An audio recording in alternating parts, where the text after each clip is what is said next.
eu preciso estabelecer um padrão para essa dor que eu estou atendendo na emergência no ambulatório. Essa cefaleia é uma cefaleia aguda emergente, ou seja, é uma dor que começou agora há poucas horas, poucos dias, e ela é uma dor emergente, é a primeira vez que ela surge. Então, essa cefaleia é uma cefaleia de risco para uma cefaleia secundária.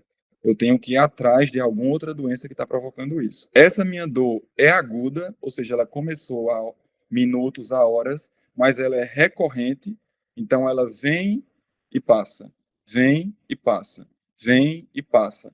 Então, e ela está sempre seguindo aquele mesmo padrão de dor, sem mudar, sem evoluir, sem ter uma piora em suas características. Então, esse pode ser um padrão de uma dor como uma enxaqueca, por exemplo. Enxaqueca é uma dor que dura 44 a 72 horas e que depois desse período vai passar e depois de um período ela vai acontecer novamente. Então, ela é uma dor aguda recorrente. Meu paciente pode ter uma dor crônica não progressiva. Então, é uma dor mais arrastada, menos intensa, mas que ela está sempre na mesma. Ela não progride, ela não aumenta. Então, isso ocorre quando uma dor aguda, por exemplo, começa a cronificar.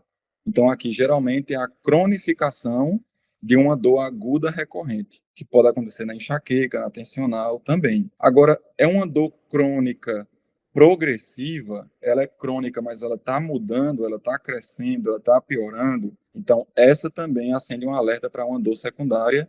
A gente tem que se preocupar em investigar melhor uma causa subjacente. E aqui, na emergência, essa dor nessa cefaleia tem características usuais? Sim. Então, meu paciente já tem essa dor muitas vezes. Ele tem algum sinal de alarme? Não. O exame físico neurológico está normal? Sim. Eu penso que é uma cefaleia primária.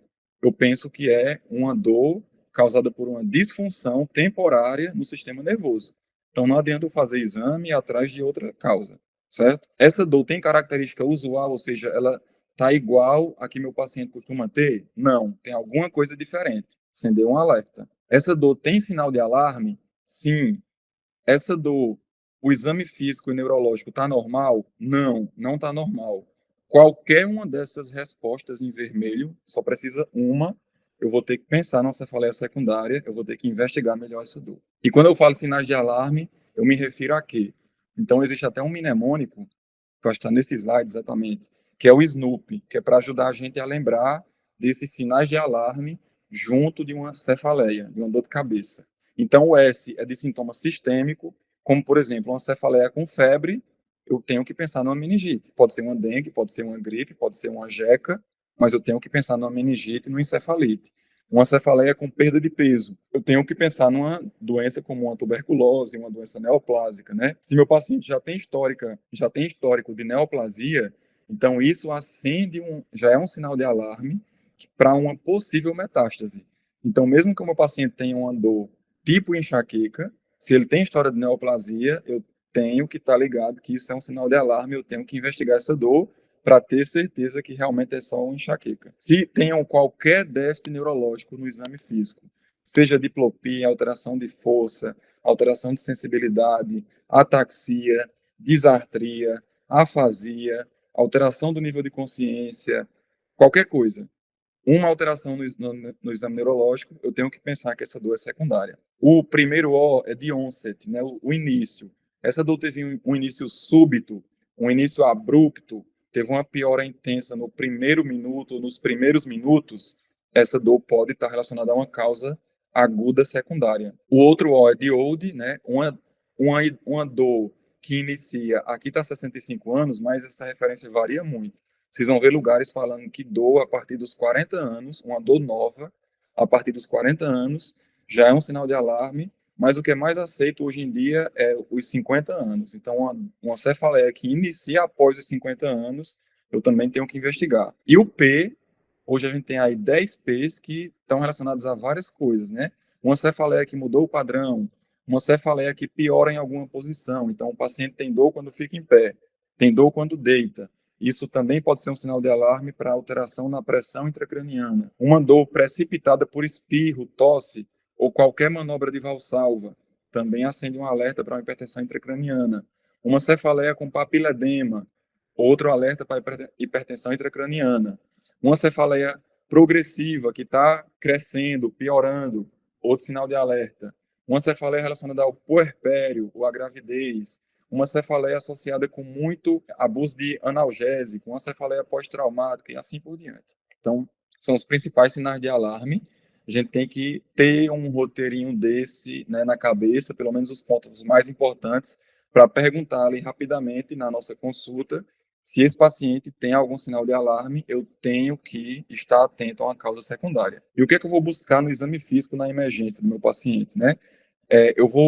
Posso fazer a manobra de Valsalva, pedir para ele fazer uma pressão para aumentar a pressão intraabdominal, posso pedir para ele tossir, posso pedir para ele fazer um esforço, né, contrair o abdômen. Se a dor for desencadeada pela manobra, é um sinal de alarme, então eu indico investigação. Posso fazer o sinal de Kerr, buscar o sinal de Kernig, sinal de Brudzinski, para eu verificar se tem rigidez de nuca, para pensar numa encefalite, numa meningite, numa hemorragia subaracnoide, por exemplo. Eu posso testar como essa dor fica em várias posições, então, uma dor que piora muito com decúbito, uma dor que fala a favor da hipertensão intracraniana, a dor que piora muito quando eu fico de pé, fala a favor da hipotensão intracraniana. Eu posso palpar a artéria temporal do meu paciente, principalmente idoso, pessoas acima de 50 anos. Se eu sinto uma artéria temporal enrijecida e muito dolorida, causa muita dor, tenho que lembrar da artéria temporal. Devo verificar a pressão do meu paciente para ver se tem alguma alteração muito intensa da pressão que possa me falar a favor de, por exemplo, uma encefalopatia posterior reversível que pode dar dor de cabeça e vômito. Eu tenho que estar atento se meu paciente tem uma síndrome de Horner, que seria a pitose ou semipitose associada à enoftalmia, que é essa diminuição da abertura da fenda palpebral, e a uma miose. Então, essa síndrome ocorre por uma disfunção na via simpática. Então, o paciente tem manifestações parasimpáticas, pitose, enoftalmia, miose, e isso me fala a favor de, por exemplo, uma dissecção arterial de carótida.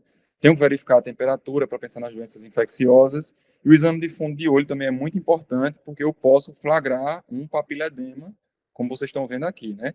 Aqui eu vejo o disco óptico bem delimitado, com os vasos bem delimitados também, e aqui eu vejo um borramento que me fala a favor de uma hipertensão intracraniana. Então, são testes que a gente consegue fazer na emergência. Aqui esse quadro, vou deixar no slide para vocês verem depois, mas é umas dicas de que se meu paciente tem tais sintomas, eu vou pensar em tal diagnóstico, para a gente não se prolongar muito nessa parte. E aqui um roteiro, também pode ser usado na emergência, no ambulatório. Meu paciente tem cefaleia, ele preenche critérios para uma cefaleia primária? Sim, ele preenche critérios. Então, eu penso que é uma enxaqueca, por exemplo. Mas ele tem algum sinal de alerta?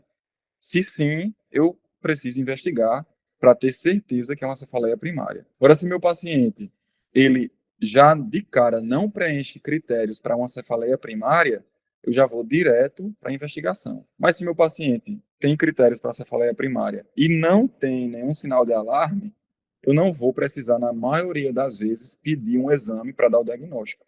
O exame, na maior parte das vezes, é clínico, eu vou conduzir com uma cefaleia primária, tratar e avaliar posteriormente.